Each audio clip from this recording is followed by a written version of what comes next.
Okay, Luke, here's your video from the back. I'll just let it play, take a look before I even say anything, and see what you think.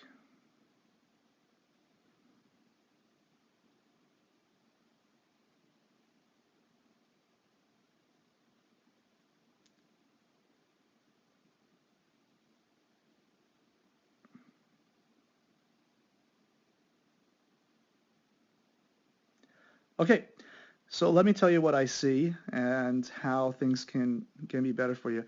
Now, again, I'll probably repeat myself a few times from the first video that you see, but I like the way you gather yourself up here.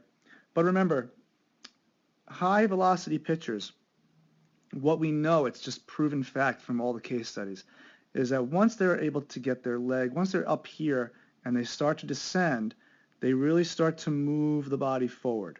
They move the hips forward and they push from the back hip and they get it forward. Take a look at your back knee here. Watch how vertical that knee stays. So you drop the leg. So you're kind of like a drop and a drive, or not even a drop and drive. You're more like a stand tall and fall pitcher. That's that old conventional way of throwing. So you stand tall, which you do. The knee doesn't bend at all. And you just drop the leg and you just begin to fall. You're like a drifter. But we need to be much better. We need to be much more explosive with the whole lower body. This whole area needs to be much more dynamic. All right, so we need to get a flex in that back knee. That's going to really help you out. Flex the back knee, lower the center of gravity more, lower the hips more by just bending the knee. I really like the way your upper body stays nice and tall. I also like the way your glove hand comes up. A lot of pitchers are good at that. And in your case, you get a lot of rotational power, but that's all you get.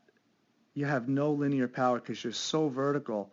You're vertical down here, you're vertical up here, and you're throwing way behind your front leg.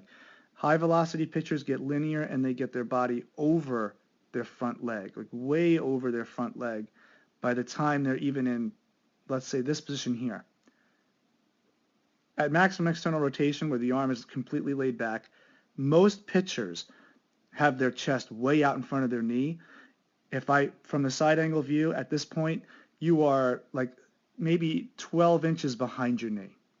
And then when you get out to throw, release point here, they're way out over their knee, probably at a 45-degree angle. And you were at a 75-degree angle, even closer to 80. So all due to the fact that you're very passive with the lower body. You're passive and you're literally just standing tall and you're falling instead of flexing the back knee, driving off the mound, picking up speed, peaking speeds right here into your leg drive. Your leg drive will start right about here, Luke. And that's when the knee overtakes the hip in the front. Okay, so the knee over here is going to overtake the front hip. And at that point, maybe about right here, as that leg starts to turn, as that foot starts to turn into landing, this is where your back leg needs to really be initiated. And it needs to come off. I mean, you need to explode off so that when you land that front foot right there, this toe is like out here and the laces are facing straight down to the ground. Can you tell how early you're rotating here too as well? Watch the upper body start to turn. Okay, so the glove arm comes down. That initiates the back arm to start coming up. And now you're just completely rotational. But watch your front foot. It hasn't even landed. And your upper body, your shoulders are already starting to rotate. See, the beauty of the kinetic chain is the timing of it. Now what happens is when your front foot lands and you've got all the weight there, that's when the hips will explode open. And then the shoulders will follow the hips. And the beauty of that is how that energy gets transferred up. It gets transferred up, but it gets multiplied because you're causing a tremendous amount of torque and torsion in this part of your body where the hips are all the way forward and the shoulder is all the way back. When you get that, the result is a faster whip forward. But everything is moving very, very early and at the same time. So the hips and the shoulders are moving, and they're moving way too early. So you actually haven't even landed your foot yet, and I can't even see your front shoulder anymore. And look where your elbow is. It's ahead of your back shoulder.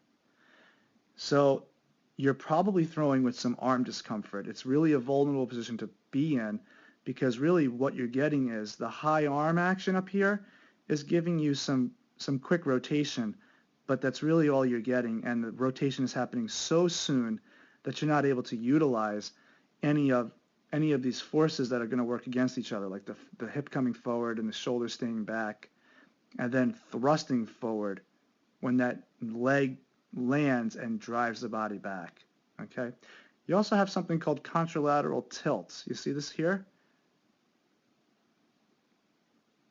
A lot of pitchers do that well, and it helps with velocity too. So that's a good thing to do. But we need to get much more linear and much more explosive on the back end here. Okay.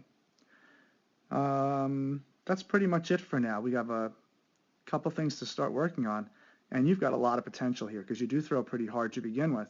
Can you imagine if you were not just floating down the mound here and just gliding down, but you were initiating some more speed, and then from here you really begin to accelerate, bam, into landing, into a nice long stride and a nice explosive back leg. You got a lot of potential for a lot more. All right, I'll put this up for you.